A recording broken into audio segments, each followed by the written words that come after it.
অগ্নিকাণ্ডে ক্ষতিগ্রস্ত পরিবারের পাশে দাঁড়ালেন ময়নাগুড়ি থানা।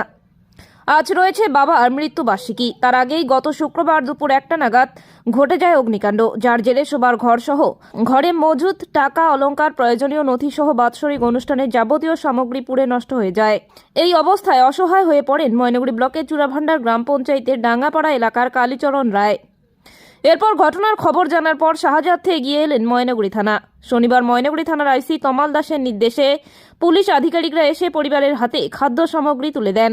এদিন চাল, ডাল, তেল সহ প্রয়োজনীয় সামগ্রী তুলে দেওয়া হয়। বাবার বাৎসরিক অনুষ্ঠান করার জন্য এই খাদ্য সামগ্রী পেয়ে ময়নাগুড়ি থানার আইসি সহ সমস্ত পুলিশ কর্মীদের ধন্যবাদ জানিয়েছেন কালীচরণ বাবু। দিল তো উপকার তো হলো, সবে তো শেষ হয়ে গেছে। এখন আমার তো কি বলবো, আমরা তো নিজেরও কিছু নাই যে আমরা দিবে সাহায্য করব। এখন যা দিচ্ছে এইটাই আমাদের খুশি।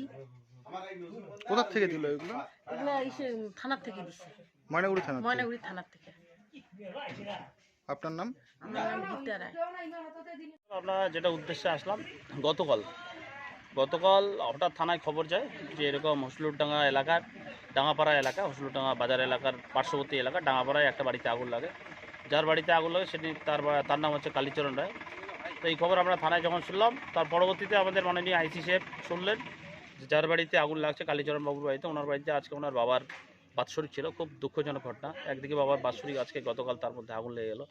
তো ওই ঘরে ওনার মেনলি টোটাল বাজার টাজার ছিল, আজকের যে অনুষ্ঠান ছিল যেটা বাৎসরিক অনুষ্ঠান, তো সেখানে পুড়ে যায় সমস্ত জিনিস। তো মাননীয় আইসি সাহেব নির্দেশ দিলেন যে এরকম সেই বাড়ি থেকে আমরা অল্প কিছু সামগ্রী তাদের হাতে, চাল, ডাল, তেল সামগ্রী, সেই জিনিস তাদের হাতে তুলে দিলাম। এমনকি এটাও আশ্বাস দিলাম যে ওনার যদি পরবর্তীতে কোনো রকম কোনো প্রয়োজন হয় থানায় আসলে আমাদের মাননীয় আইসি সাহেব এবং আমাদের মাননীয় জেলার সুপার সাহেব যিনি আছেন, আমাদের সম্মানীয় এসপি সাহেব, স্যারও যথেষ্ট এগুলো ব্যাপারে তৎপর। যদি কোনো রকমভাবে ওনার পাশে কোনো রকমভাবে থাকার প্রয়োজন হয়, উনি আসলে অবশ্যই আমাদের জেলা পুলিশ ও থানা পুলিশ ওনার সঙ্গে থাকবে।